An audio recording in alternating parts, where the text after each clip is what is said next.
Will's being similarly tested, rebuilding the wartime souvenir box, complete with secret compartment. Now that the base is on and the sliding mechanism works, I need to replace these pieces that have fallen off here. So I've got some olive wood here. I'm going to recarve the missing piece. I don't really carve much olive wood, so I hope it's going to play ball. Oh, that's lovely, isn't it? Look. This carving gouge is so sharp, it just cuts through like a hot knife through butter.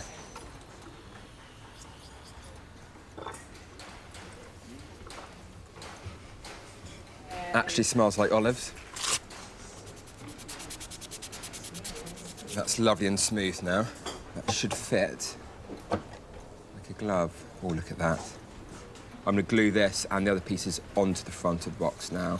I'm going to be very careful when gluing it back that I don't get excess glue under the middle panel because it'll be stuck in place and you won't be able to get into the box. So I'm going to use some hot pearl glue here.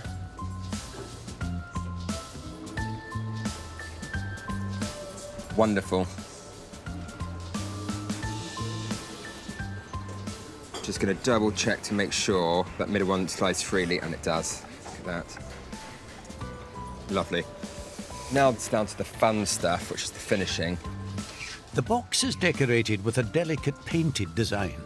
But before he can touch in the faded detail on that, Will must get the surface back to its original condition. Always good to start polishing from a nice clean surface. I'm going to use some furniture reviver here. I like to do a little spot test. So I'm going to clean up the bird a bit. And you can see how the stuff coming off from that cotton bud there is grey, and that means that that's dirt that it's removing. If it was brown and more like a varnishy wood kind of colour, that means that it's taking off the finish that I want to keep. So I'm satisfied that the cleaner that I'm using is just taking off the dirt, so I can now be a bit more liberal with my use. Look at that, as black as anything. So that's just people touching it, the collection of dirt and dust in the air, but it's coming off an absolute treat. You can already see that the blue and the birds really coming through and the blue in the water. With the surface now clean, Will can begin work on accurately colour matching his replacement piece. I'm mixing a tiny bit of brown pigment powder in with some polish, and I'm just going to slowly blend in the colour and make sure that it matches the surrounding book spines.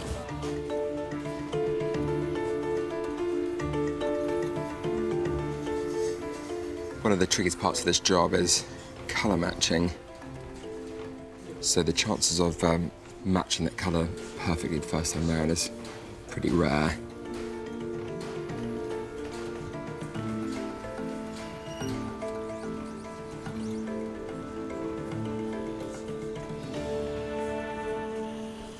Lovely. Now that I've got the background colour right on this new piece of wood on the front of the box, I'm going to use a paintbrush and some black paint to paint back in that fine Roman numeral detail.